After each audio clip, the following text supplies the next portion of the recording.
Here I'm going to show you how to solve a quadratic equation by factoring. And the property that comes into play here is called the zero product rule.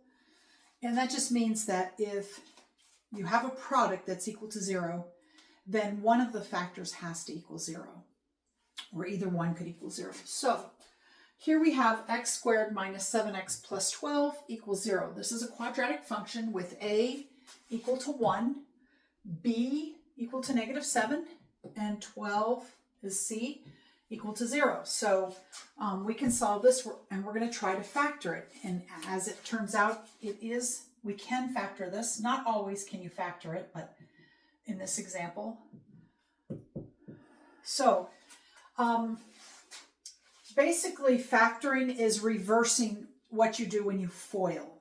So you need to identify a product equaling 12 that when you take the factors and add them or subtract them in some way, you get the middle term here. So x squared here shows us that we have x as the first term for each factor. And then we're going to have this positive here shows me that I'm going to have positive. Both factors are going to be identical in sign. And 3 times 4 is 12, but minus 3 and minus 4 add up to negative 7. So this is how you factor it. Now there's a really fail-proof way of factoring called the AC method that I'm going to show you in another video.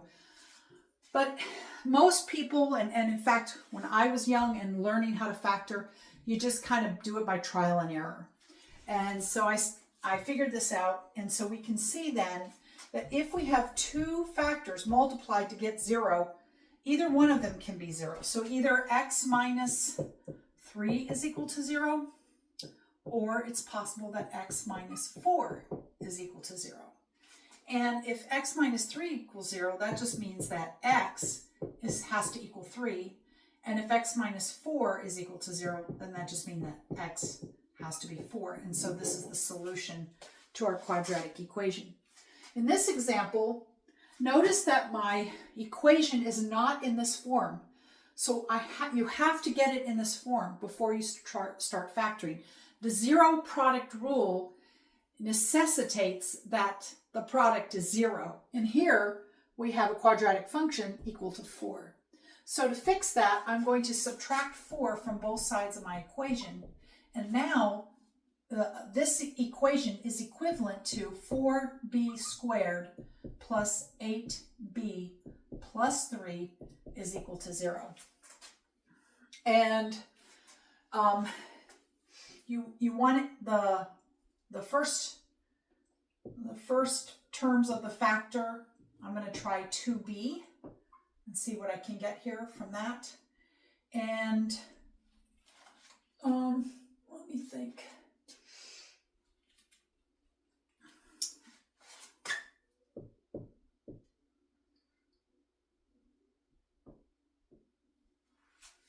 I don't think this is going to factor.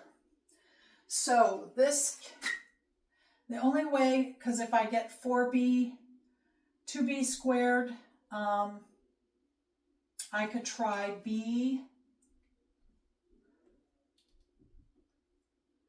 and b plus 1 times 4b, and that's just going to give me 7, right?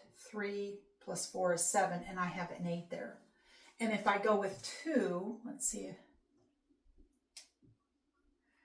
then I'm going to have 2 times 3 is 6, and oh yeah, that works.